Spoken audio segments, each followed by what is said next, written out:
사랑하는 예수님, 우리들에게 이 행복한 밤을 주신 것을 감사합니다.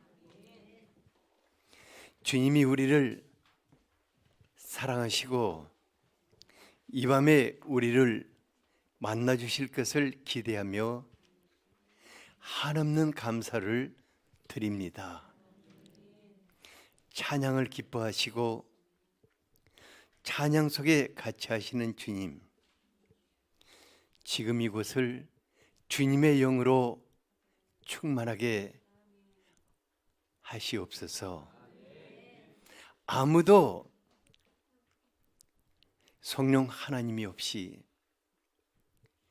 어찌 주님과 우리 아버지 하나님을 알 수 있겠습니까? 오직 이 밤에 성령 하나님의 감동 속에서 주님의 영광을 나타내 주시기를 원합니다. 우리가 주님의 영광을 보고 싶습니다.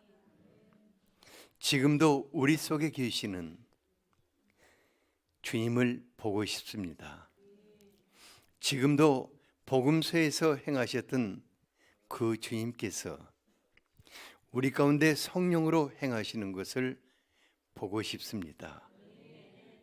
주님, 우리에게 말씀하여 주시고 당신 자신을 나타내 주시기를 원합니다. 사랑하는 성령 하나님, 당신은 우리 몸의 주인이십니다. 이 시간 하루 동안 우리의 뇌리 속에 오고 간 모든 생각들을 주님의 보혈로 씻어 주시옵소서. 우리 마음속에 시끄러운 것들을 다 소멸하시고 오직 당신의 조소가 되게 하여 주시기를 원합니다. 당신을 사모합니다.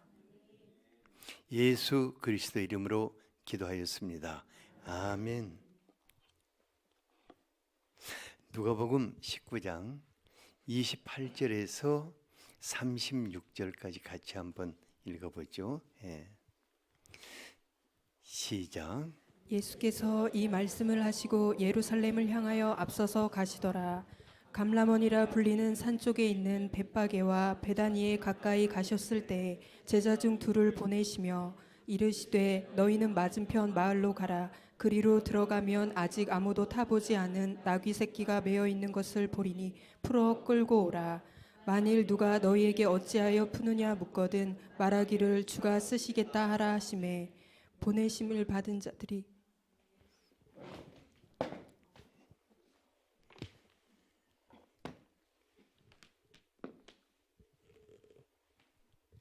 이번에 이제 그 CMI 사역자 그 수양회는 제주도에 있는 이기풍 선교 기념관에서 가졌거든요. 이제 그곳에 가면은 예수님을 사랑해서 오직 예수로 살다가 순교한 이기풍 목사님과 또 최초의 제주 출신의 그 목사요 선교자가 된 이도종 목사님과 그 몇 해 전에 그 아프가니스탄에서 선교하신 배형규 목사님 있죠.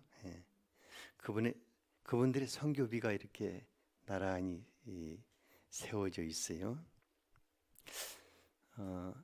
이분들의 삶을 생각해 보면서 그러면 나는 남은 삶을 어떻게 살아야 할까 여러 이렇게 많이 이렇게 생각해 보았어요. 그러면서 오늘 말씀을 준비하게 되었습니다. 신앙생활하는 모습을 지켜보면은 크게 두 가지로 나눌 수 있는 것 같아요. 하나는 허구한 날, 자기 문제에 붙잡혀서 그냥 예수님께 늘 칭얼거리며 사는 사람이 있고,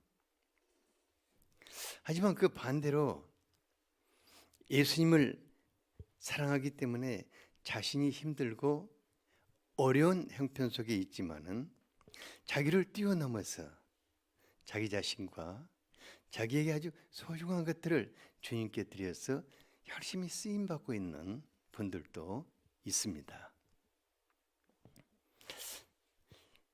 예수님이 어떤 사람의 삶을 영광스럽게 할까 생각해 볼 필요가 있는 것 같아요. 물론 두 분 다 소중합니다. 예. 그래서 오늘은 우리 자신을 다시 한번 예수님께 드려짐으로 이제 예수님과 더불어서 지금보다 더욱 영광스러운 삶을 살 수 있게 되기를 원합니다. 옆에 분에게 지금보다 더 영광스러운 삶을 살아야겠습니다. 오늘 밤 그 세계로 들어갑시다. 예수님께서 그리스도로서 십자가를 통해서 인류 구원의 길을 여시기 위해서 예루살렘으로 올라가는 길이었습니다. 그런데 예수님은 미리 자신이 어떤 왕이시고 어떠한 모습으로 사람들 가운데 임하시기를 원하시는가 보여주고 싶으셨습니다. 그러기 위해서 예수님은 왕이나 개선장군들이 타고 들어오는 백마나 황금마차보다는 사람들에게 아주 친근하게 다가갈 수 있는 나귀가 필요했습니다. 그것도 아이들도 가까이 다가올 수 있는, 아이들까지도 예수님의 손을 만져볼 수 있고 예수님과 눈을 맞출 수 있는 그런 나귀 새끼가 필요했습니다. 그래서 예수님은 제자들에게 건너편 마을로 가서 한 나귀 새끼가 메어 있는 것을 보게 될 텐데 풀어오라고 하였어요. 좀 예수님이 그 나귀의 주인에게 메모를 이렇게 보내서 나귀 새끼를 좀 잠시만 빌려주겠습니까? 하고 말한다든가 아니면 뭐 사용료를 보내는 그래서 그런 방법을 취했으면 좋을 것 같아요. 그런데 예수님은 그 주인에게 주가 쓰시겠다 하라 이렇게 전하도록 하였습니다. 31절을 같이 한번 읽어볼까요? 예. 시작. 만일 누가 너희에게 어찌하여 푸느냐 묻거든 말하기를 주가 쓰시겠다 하라 하시매. 주가 쓰시겠다 하라. 정말 깊이 생각해 보아야 할 말씀일 겁니다. 그러니까 복음서에 나타난 예수님의 행적을 살펴보면은 예수님은 아무리 큰 은혜를 베푸신 후에도 야 너희들 점심 한 끼 사 이런 요구 안 하셨거든요. 예수님은 돌보시고 또 돌보시고 먹이시고 끊임없이 섬기는 삶을 사셨습니다. 그런데 예수님은 이번만큼은 그냥 가서 주가 쓰시겠다 하라 하고 나귀를 풀어오도록 하였습니다. 이는 예수님이 그 나귀의 주인의 주인 되심을 선언하신 것입니다. 예수님은 내 자신과 내게 속한 모든 것에 주인이 되시는 분이십니다. 그래서 우리는 그분을 누구라고 부르고 있습니까? 주님이라고 부르는 것입니다. 그러니까 우리가 주님 하고 부른다면은 그 말 속에는 예수님, 내 자신과 내게 속한 모든 것에 당신은 주인이 되십니다. 이런 고백이 담겨져 있는 것입니다. 그러니까 우리가 예수님을 주님, 여러분들 기도할 때 주여, 정말 주여 하고 부르는 분들 참 많죠. 주여, 그 말이 무슨 말입니까? 당신은 나의 주인이십니다. 그리고 내게 속한 모든 것의 주인이십니다. 이런 고백입니다. 듣고 보니까 약간 좀 그렇다. 앞으로는 나 주여라고 안 해야겠다. 이렇게 생각할 수 여기 있는 분들은 그렇지 않을 것 같아요. 우리 다 같이 한번 주여 하고 한번 불러볼까요? 예, 시작. 주여. 그리고 나서 마음속으로는 당신은 나의 주인이십니다. 나귀의 주인은 예수님께서 자신의 나귀 새끼를 쓰시겠다는 말을 듣고 너무너무 기쁘고 참 진짜 감격스러웠어요. 그래서 막 기꺼이 드리고 말고 야고는 나귀를 풀어서 내어주었어요. 그리고 예수님이 그 나귀 새끼 떼어먹지는 않았을 것 같아요. 다 쓰시고는 돌려주셨겠죠. 다시 갖다 주라고 했을 때 주인이 얼마나 그 나귀를 보면서 자랑스러웠을까 싶어요. 주인이 어떻게 했을까 곰곰이 생각해 보니까 어쩌면 그 주인이 나귀에게 멋진 마구간을 만들어주고 그 앞에다 영광의 왕 예수님이 타신 나귀다 하고 팻말을 붙여서 오고 가는 사람들로 하여금 나귀를 보고 사랑해주고 또 타고 싶은 사람 한 번씩 타보라고도 했겠지요. 제가 이제 언젠가 그 팔레스틴 광야에서 사는 메두인들의 삶을 주제로 한 다큐를 보았어요. 근데 그분들은 소금 광산에서 그 소금자루를 나귀에 싣고 멀고 험한 그런 광야길을 한 번 나가면 거의 뭐 한 20일 한 달 가까이 그렇게 굉장히 멀고 먼 광야길을 오가더라고요. 그러니까 똑같은 나귀지만은 주인이 누구이고 누가 무슨 일에 쓰느냐에 따라서 완전히 다른 나귀가 되는 것을 볼 수 있습니다. 예수님 당시 거의 대부분의 나귀들이 사는 날 동안 무거운 짐을 등에 메고 험한 광야길을 오가는 나귀 팔자로 살았을 것입니다. 하지만 예수님께 드려지는 예수님이 타신 그 나귀는 세상에 존재했던 모든 나귀들 가운데 가장 영광스러운 나귀가 되었습니다. 예수님께 드려져 쓰임받은 것이라면 사람이든 나귀든 무엇이든 가장 영광스럽게 바뀌게 되는 것입니다. 이는 예수님 자신이 영광스러운 왕이시고 예수님께 드려져서 쓰신 것을 영광스럽게 하시기 때문입니다.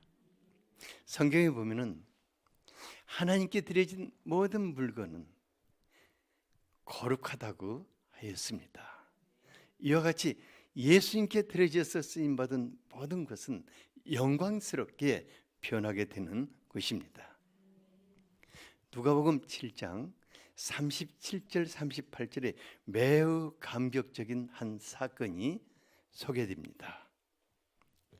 어느 날 예수님께서 바리새인의 집에 초청을 받아서 식사를 하고 있을 때였습니다. 한 죄 많은 여인이 매우 값진 향유컵을 가지고 와서 예수님 뒤에 서서 한없이 흐느껴 울고 있었습니다. 그녀는 젊은 시절에 하나님이 주신 그 아름다운 미모와 지혜와 열정을 죄 짓는데 쏟아 부어버렸어요. 그리고 마침내 몸도 마음도 삶도 다 망가져버리고 사람들은 그녀를 아주 몹쓸 여자라고 손가락질해서 그는 죄표를 항상 가슴에 달고 어둡게 살아가고 있었습니다. 이런 그녀, 인생을 그냥 내팽개쳐버린 채 살 수밖에 없는, 누가 이런 여인이 거룩한 삶을 살 수 있으리라고 상상했겠습니까? 근데 그녀는 놀랍게도 자신에게 남아있는 한 병의 향유옥합과 자기 자신을 예수님께 드리고자 예수님을 찾아갔습니다. 어쩌면 그녀가 들고 온 향유옥합은 자신에게 마지막 남자가 될 사람을 위해서 남겨두었는지 모르겠습니다. 그녀가 예수님의 뒤로 왔는데 지난날 그 범죄로 인한 그러한 자신의 죄가 얼마나 가슴이 아팠던지 한없이 통해의 눈물을 흘려서 예수님의 발이 그녀의 눈물로 흥건하게 적셨습니다. 그녀는 여인으로서의 모든 자존심을 예수님 옆에 다 내려놓았습니다. 예수님 앞에 무릎을 꿇고 자신의 머리털을 풀어서 눈물 범벅이 된 예수님의 발을 다 닦아드렸습니다. 그리고 예수님의 발에 입을 맞추고 자신이 가져온 향유 옥합을 깨어서 발에 부어드렸습니다. 온 집에 향유 냄새가 가득했을 것입니다. 그런데 그것은 향유 냄새라기보다는 예수님께 이 여인이 쏟아부은 사랑의 향기였을 것입니다. 죄 많은 여인은 자신에게 남아있는 여자로서의 자존심도 깨뜨려서 주님께 쏟아부었고 그 마지막 남자에게 바치고자 했던 하나 남은 향유옥합도 깨뜨려서 예수님의 발에 쏟아 부었습니다. 이를 지켜보는 많은 사람들은 자기 나름대로 이상한 생각을 했을 것 같아요. 하지만 예수님은 예수님을 향한 여인의 사랑을 받으시고 그녀를 어떻게 축복해 주셨습니까? 누가복음 7장 47, 48절을 같이 한번 읽어보죠. 시작.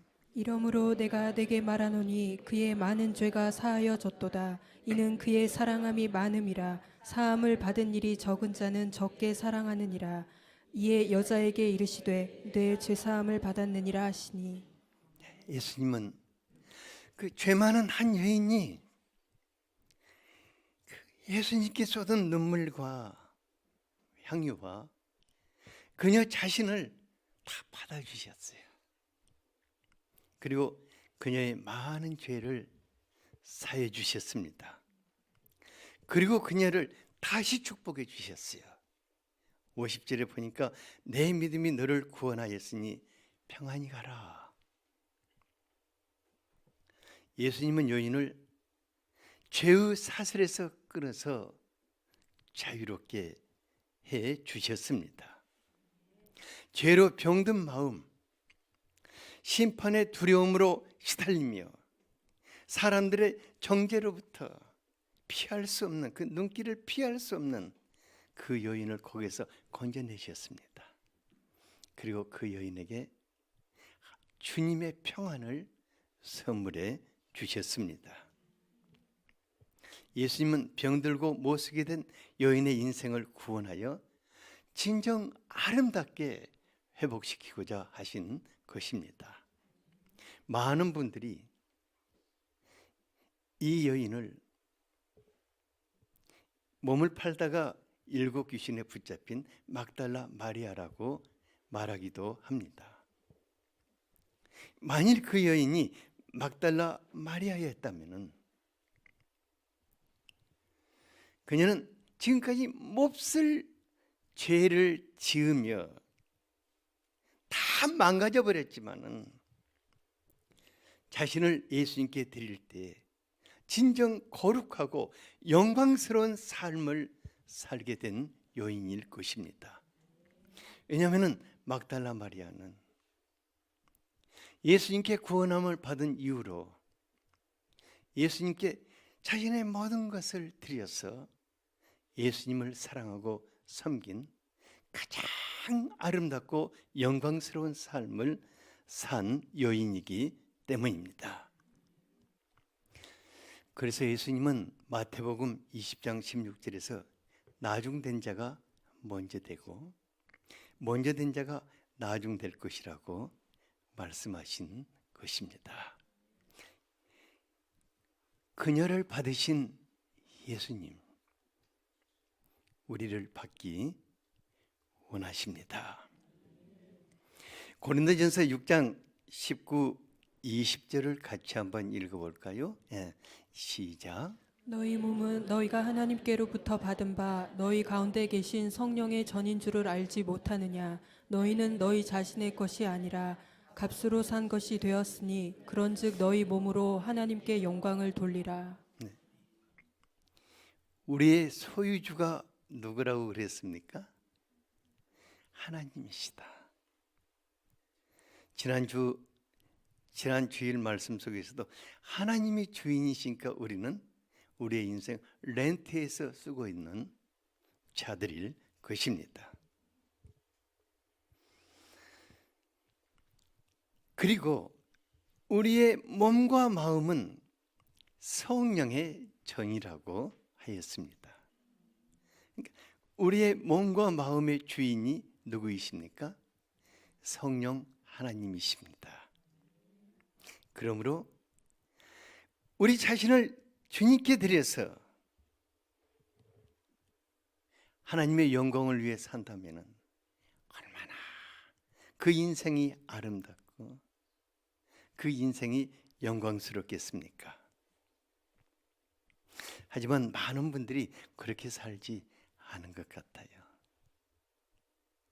정말 그 소중한 한 번밖에 없는 그 인생, 무엇과도 바꿀 수 없는 자신의 삶, 그냥 제멋대로 굴리고 다니다가 좋은 시절 다 보내고 몸과 마음이 병들고 다 망가진 후에 그제야 예수님께 나오는 것을 볼 수 있어요. 그럴지라도 아직 때가 늦지 않았다는 것을 향유를 주님께 부은 여인을 통해서 배울 수 있습니다. 주님께 내어 드릴 것이 없을지라도 아직 생명의 옥합이 남아 있습니다. 또 남은 삶의 옥합도 남아 있습니다. 주님이 그 사람에게만 주신 어느 누구도 가지고 있지 않는 그 사람에게만 있는 달란트도 있을 것입니다. 어떤 분들은 우리가 100세 시대에 살고 있다고 말합니다. 그러니까 30대의 사람들은 아직도 자기 삶이 얼마가 남아있죠? 70년의 그 세월을 주님께 드릴 수가 있는 것입니다. 그런가 하면 50세가 된 분들은 얼마가 남아있죠? 앞으로 살아온 만큼의 삶이 아직도 남아있는 것입니다. 저와 같이 70을 향해 가는 사람은 앞으로 얼마가 남았죠? 30년이나 남아 있습니다. 그러니까 그걸 주님께 드릴 수만 있다면은 그 사람은 지극히 복되고 영광스러운 삶을 살게 될 것입니다. 자신의 생명과 자신의 남은 인생보다 더 소중한 것이 있겠습니까? 주님은 항상 우리들에게 그럽니다. 지금까지는 묻지 않겠다. 지금부터가 소중한 것입니다. 옆에 분에게 지금부터가 소중합니다.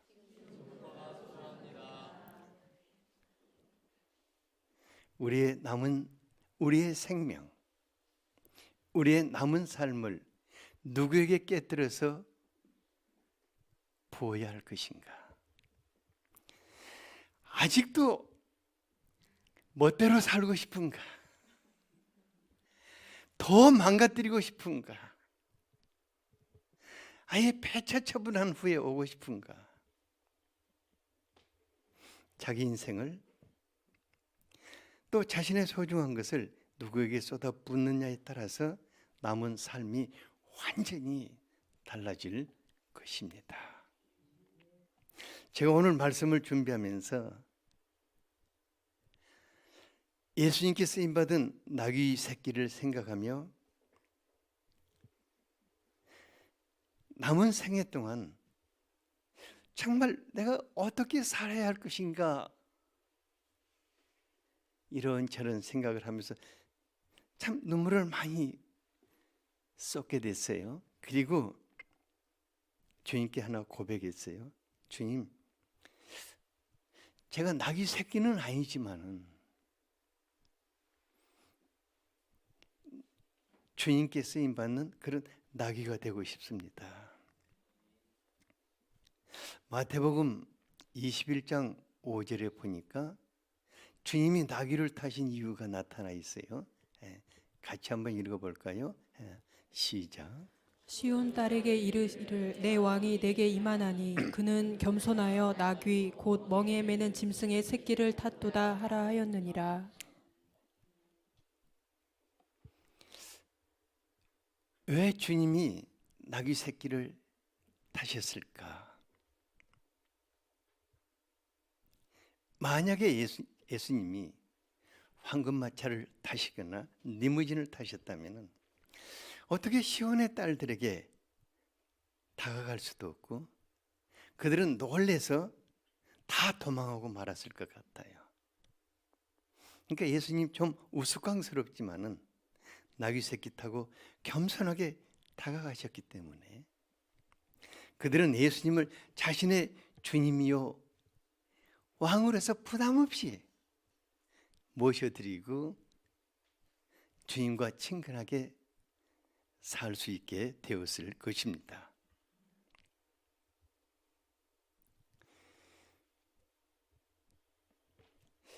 그런데요, 제가 곰곰이 생각해 봤어요. 나는 나귀 새끼는 될 수 없고 뭘까?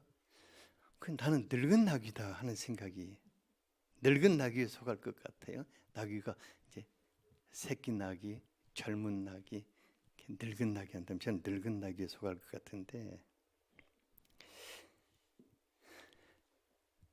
성경에 하나님께 쓰임 받은 사람들을 보니까 젊은이들도 있고 또 뭐 중년들도 있고 또 이렇게 늙은이들도 있더라고요. 그래서 나의 왕 되신 예수님께 나와 같은 약하고 이건 늙은 나귀 같은 사람들도 주님이 사용하신다면 오히려 낫겠다 하는 생각도 들더라고요. 왜냐하면 저 같은 사람은 뭐 늙은이들이나 젊은이들이나 또 뭐 어린아이들에게 그냥 부담 없이 다가갈 수 있거든요. 요번에 어떤 분이 저한테 뭐라고 하냐면 목사님 요즘 목사님이 할머니들한테 아주 인기가 있다고 그러더라고요. 차라리 저한테 애들한테 인기가 있다면 좋을 뻔했는데 할머니냐 그래. 이제 그러지만 그것도 감사하더라고요. 또 뭐 건강한 자나 병든 사람이나 부자든 가난한 사람이든 막 부담 없이 그냥 다가가고 또 그분들도 마음 열고 대화할 수 있는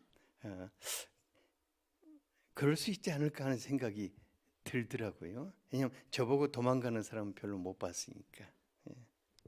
그래서 제가 예수님의 이름으로 오신 성령께서 끌고 다니는, 이게 성령께서 나를 타고 다니는 것이 아니라 성령께서 끌고 다니는 그런 늙은 나귀가 되면 되겠다 하는 생각이, 그런 생각을 하니까 어찌나 감사하고, 그래 주님이 나 같은 사람도 사용하시기를 원하시는구나 생각하니까 정말 감격스럽더라고요.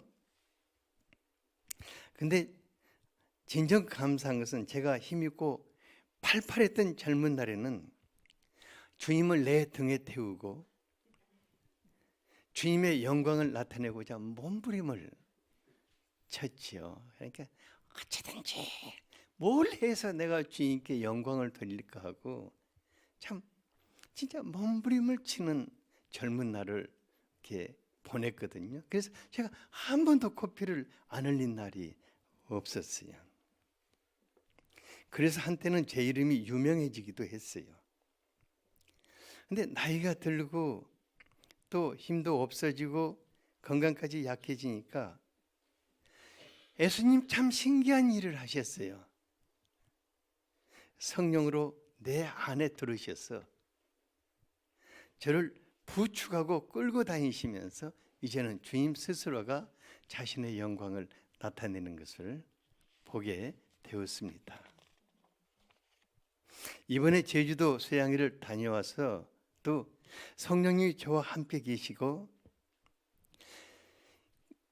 예수님의 그 영광을 나타내는 것들을 생각하니까 정말 감격스럽고 진짜 한없이 감격스럽기만 하더라고요.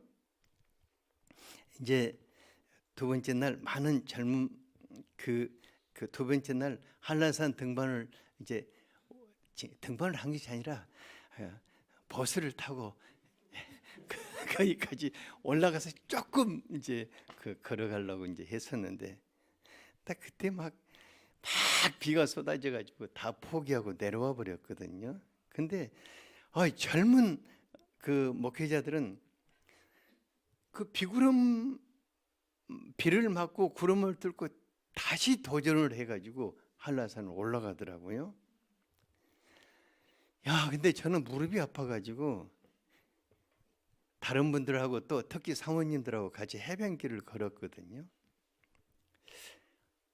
마음이 좀 심란하기도 하고 나는 왜 저 꼭대기 못 올라가나 하는 생각도 들고 이제 그렇더라고요. 근데 하지만 참 감사했던 것은 내 안에 계신 주님이 나 같은 사람을 쓸모없다고 하지 않으시고 아직까지도 같이 하시면서 주님을 필요로 하는 사람들을 만나주시고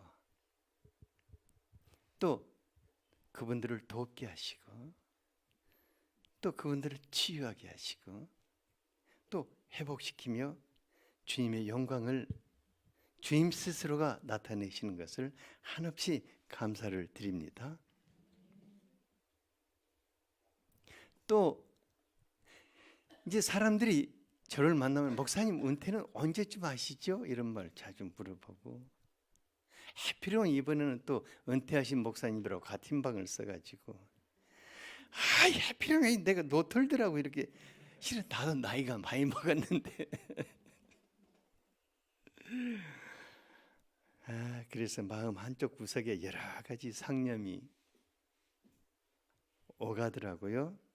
그런데 오늘 이 말씀을 쭉 준비하면서 지금까지 나와 같이 해오시고 지금까지 나의 인생을 사용하신 그분이 이제 제 노년의 때는 또 다른 아름답고 영광스러운 주님 자신을 나타내는데 사용하시리라고 믿습니다.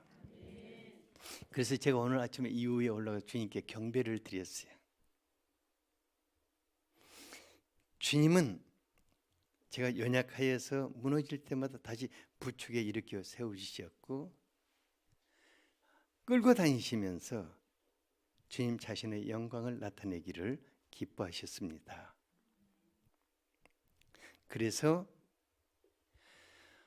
정말 쓸모없게 보이지만은 주님께 드려지고 주님이 쓰신다면은 사는 날 동안 주님이 친히 영광을 나타내시지 않을까 하는 기대감이 많이 있습니다.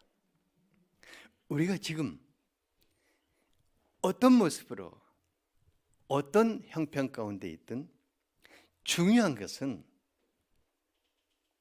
우리 자신과 우리의 소중한 시간과 물질과 주님이 맡기신 직분들 속에 나를 쓰시도록 내어드리는 것일 겁니다. 지금 있는 내 모습 그대로 주님께 나를 내어드리는 것일 겁니다. 젊고 건강할 때 쓰시도록 내어드린다면 참 좋을 것입니다. 하지만 병들고 연약한 사람이 주님께 자기 자신을 내어드린다면 주님은 그 사람을 고치시고 붙드시면서 주님 자신의 영광을 나타내실 것입니다. 오늘 밤 나는 정말로 쓸모없는 사람이다 그렇게 생각한다면 정말 나를 쓰시면서 쓸모있는 사람으로 만드시는 그분에게 우리 자신을 내어드릴 수 있게 되기를 바랍니다. 부유한 분이 자신을 주님께 내어드린다면 주님은 그분에게 더 복된 삶을 살게 하실 것입니다. 하지만 가진 것이 없고 빚더미에 눌려 사는 분이 내 몸뚱이라도 주님께 내어드리고자 한다면 주님은 그의 빚을 탕감해 주시고 삶을 풍성케 하시며 많은 분들에게 주님의 은혜를 증가하며 살게 하실 것입니다. 어떤 분은 주님께 쓰임받고 싶어도 은사가 없다고 그래요. 그것도 아무 필요가 없습니다. 아무 은사도 없는 사람이 주님께 주님 혹 내가 필요하다면 나를 한번 써보시겠습니까? 하고 내어드린다면 모든 은사를 가지신 성령 하나님께서 그를 사로잡으시고 각양 은사를 나타내시면서 사용하실 것입니다. 누구든지 주님이 쓰시면 인생이 바뀌게 됩니다. 누구든지 주님이 쓰시면 진짜 쓸모있는 사람이 될 것입니다. 누구든지 주님이 쓰시면 영광스러운 사람으로 바뀌게 될 것입니다. 오늘 우리 자신을 주님께 다시 한번 내어드리는 그런 감격스럽고 복된 밤이 되기를 원합니다. 우리가 가진 것이 없을지라도 주님 이것이 내 모습입니다. 나를 받으소서 하고 주님께 내어드린다면 주님이 우리를 받으시고 정말 예수님이 없이 고통하고 병들고 고통하고 삶이 무너져버린 사람들을 돌보는 그런 새로운 성령의 시대의 주인공들로 사용하실 것입니다. 오늘 밤 정말 여러분 우리가 주님 앞에 내 자신을 내어드리는 그런 밤이 될 수 있기를 바랍니다. 제가 기도하고 여러분들이 주님 앞에 서는 그런 시간들이 될 수 있기를 원합니다.